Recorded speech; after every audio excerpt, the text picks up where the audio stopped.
بسم اللہ الرحمن الرحیم۔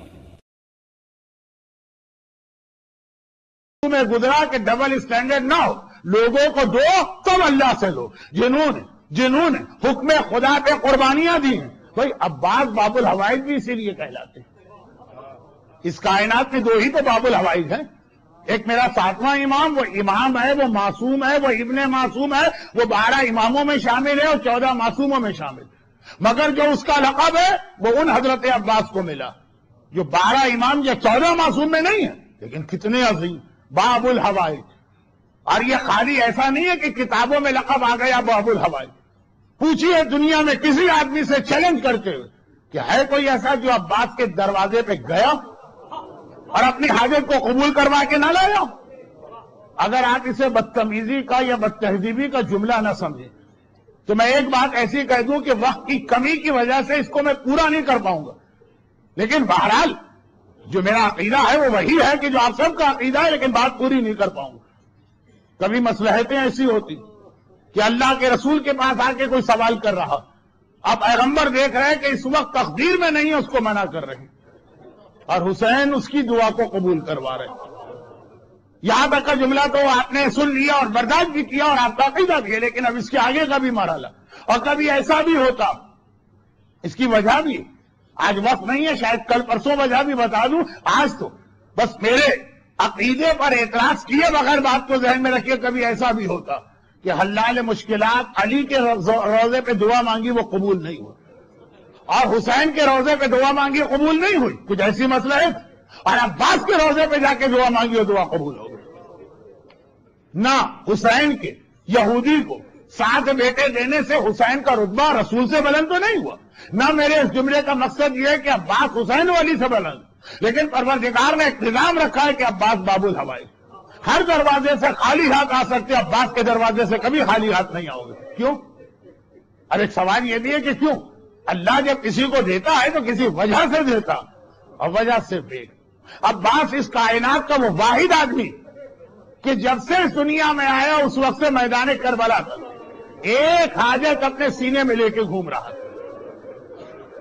ساری زندگی عباس کی صرف ایک حاجت کے لیے گزری، میرے بابا نے جس مقصد کے لیے مجھے اللہ سے مانگا وہ وقت آ جائے تو میں اپنی جان قربان کروں اور اپنے بابا کی تمنا اور مراد پوری کروں، اپنے بابا کو خوش کروں۔ عباس کو بھی معلوم ہے کہ کس کس طرح سے میرا بابا کربلا کی خاطر مجھے اللہ کی بارگاہ سے مانگتا ہے۔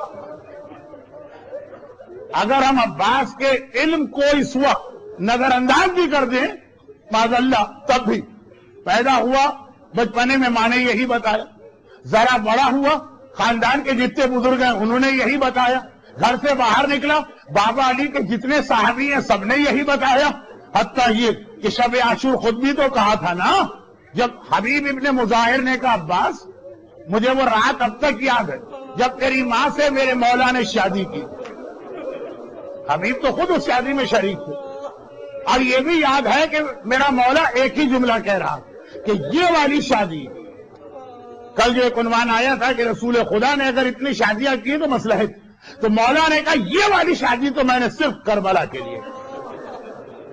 اب یہ عباس عام بچہ بھی اگر ہوتا، عباس کی عظمتیں تو اپنی جگہ پر، عام بچہ بھی ہوتا اور بچپنے سے لے کے اپنی جوانی تک ہر طرح سے ایک ہی جملہ سنتا تو اسے بھی اچھی طرح یاد ہو جاتا۔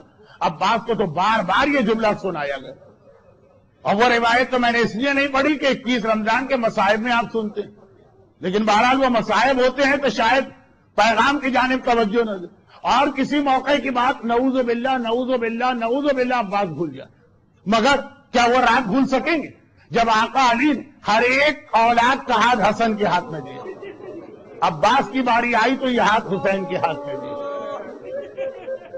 اور جب ام البنین نے کہا مولا کیا میرے عباس نے کوئی خطا کر دی، تو مولا علی نے یہی کہا ام البنین میں نہ ہوں گا تم ہوگی، خود دیکھ لو گی کہ یہ عباس کا ہاتھ حسین کے ہاتھ میں کیوں رکھا گیا۔ مگر ساری زندگی یہ تمنا کرنے والا عباس، کربلا کا دن آیا حسین نے کہا عباس آج تم تلوار نہیں چلاؤ۔ میں دعا کے حوالے سے بہت اہم اصول بتا رہا ہوں، لیکن ذرا سوچیے عباس किस अब्बास से कहा जो 34 साल से एक ही दुआ, एक ही तमन्ना, एक ही हाजत लेके जिंदगी गुजार रहा, उसकी हर सांस में ये होता होगा कि खुदा बंदा मेरे बाबा ने मुझे क्यों मांगा था? खाने के लिए नहीं, लिबास के लिए नहीं, मुझे मांगा था करबला के लिए। वो वक्त कब आएगा? और करबला में कहा अब्बास सिर्फ तुम तलवार नहीं चलाओगे। अच्छा, अब जो जुमला मैं कह रहा हूं फिर आपसे माजरत कर दूं, वक्त की कमी की वजह से अगर मेरे जुमले कुछ अच्छे न लगे तो मेरी इस मजबूरी को ज़हन में रखिएगा। अब जो जुमला मैं कह रहा हूं, इतनी ऐसी तमन्ना अकबर के पास भी नहीं थी। करबला में अकबर से बड़ा मुजाहिद कौन है? हैदर कर्रार का पोता है, मगर पैदाइश से लेकर 18 साल तक अकबर को यह पैगाम हर जगह नहीं मिला कि अकबर तुम्हें तो करबला के लिए मांगा गया। ये इस अंदाज से कासिम के सामने, औन के सामने, मोहम्मद के सामने, बड़ों के सामने, छोटों के सामने सिर्फ एक अब्बास वाहिद है कि पैदाइश से लेकर करबला तक एक ही बात सुनता रहा। अकबर की मैं अजमत में कमी नहीं कर रहा हूं, लेकिन अकबर की तमन्ना नहीं थी अकबर को तलवार चलाने की इजाजत दी गई, कासिम को इजाजत दी गई, औन मोहम्मद को इजाजत दी गई, औलाद अकील को इजाजत दी गई, औलाद जाफर तैयार को, आका हसन के दूसरे बेटों को, सिर्फ अब्बास को रोका और अब्बास रुक गए। अब्बास रुक गए। यहां रुक जाने में भी एक जुमला सुन लीजिए, उसकी तशरीह का मौका नहीं। अब्बास ने अपने कानों से भी सुना और अपनी आंखों से भी देखा। जब अब्बास का हाथ हुसैन के हाथ में रखा गया कि मेरे बाबा ने क्या कहा, और यह भी देखा कि आज मेरा आका हुसैन क्या कह रहा। बज़ाहिर ये दो हुक्म एक दूसरे से टकरा रहे। अली ने कहा था अब्बास करबला के लिए आइए, करबला में मेरा वारिस बने। हुसैन ने कहा अब्बास तुम तलवार नहीं चला सकते। अब्बास हाथ जोड़ कर कह सकते थे मौला यकीनन आप मेरे इमाम है, लेकिन मैंने तो अपने और आपके बाबा से सुना है, मैं तो उस हुक्म पे अमल करूंगा। नहीं, अब्बास ने उसूल बता दी कि हालात बदलने के साथ और नंबर 1 कभी हुक्म बदल जाता। उस वक्त जो तुम्हारे जमाने का इमाम है उसकी बात तुम पर मानना वाजिब। लेकिन असल में तो यह है कि पहले और दूसरे इमाम के हुक्म में फर्क भी नहीं है। पहला हुक्म समझने में हमको धोखा हो रहा हो, लेकिन बहरहाल तुम्हें मानना है जो तुम्हारे जमाने की हुज्जत खुदा हो। देखिए बहुत बहुत बड़ा ये उन्वान बन जाएगा कि वो जिससे पहले वो भी हुज्जत खुदा है, कोई अजमत पे शक नहीं है, लेकिन इस वक्त जो तुम्हारे लिए हुज्जत खुदा है उसकी बात मानना। अब्बास ने हुसैन की बात मानी। अच्छा, आपने इससे पहले के जुमलों पे गिरिया किया, जुमला इतने आराम से सुन लिया। अब्बास ने हुसैन के हुक्म पे अमल किया, इससे बड़ी कयामत अब्बास के लिए क्या? सकीना प्यासी रही, अब्बास की तलवार नियाम में रही। अकबर के कलेजे में बर्ची उतरती रही, अब्बास की तलवार नियाम में रही। कासिम के बदन के टुकड़े होते रहे, अब्बास की तलवार नियाम में रही। आसान जुमला नहीं है कि अब्बास ने उस इमाम के हुक्म पे अमल किया जो इस वक्त अब्बास का इमाम। अली जैसे तमाम अइम्मा के सरदार अपने बाबा उनका हुक्म सुना था, लेकिन यही का शायद मैं हुक्म नहीं समझ पाया, मुझे ये हुक्म मानना वाजिब, और अपनी जिंदगी भर की हाजत इमाम पे कुर्बान कर दी। और इमाम का हुक्म किसे कहते हैं? इमाम का मतलब अल्लाह का हुक्म है। अल्लाह खुद आके हुक्म नहीं देगा, हुसैन जो कह रहे हैं वो अल्लाह कह रहा है। वमा यंतक़ु अनिल हवा इन हुवा इल्ला वह्यु यूहा। ये खाली रसूल के लिए भी नहीं है, 12 इमामों के लिए। हुसैन कह रहे हैं यानी अल्लाह कह रहा।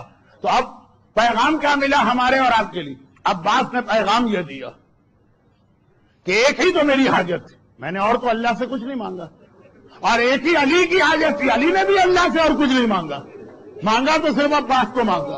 और अब्बास की भी एक ही हाजत थी, और कुछ नहीं मांगा, यही मांगा खुदा बंदा मुझे करबला में तलवार चला के हुसैन की नुसरत का मौका मिले। मगर अब्बास ने एक ही हाजत, हमारी तो इतनी लंबी चौड़ी लिस्ट होती है, अब्बास की एक ही हाजत है, और वो भी हमारी तरह से नहीं है। वो हाजत भी हमारी तरह से नहीं है कि हम पहले अल्लाह से सब कुछ मांगते हैं फिर सोचते हैं कि अब हमें क्या करना। अब्बास सारी जिंदगी अल्लाह की इताअत कर रहा है, आज एक ही हाजत लेके गया, वो भी रोक दिया गया।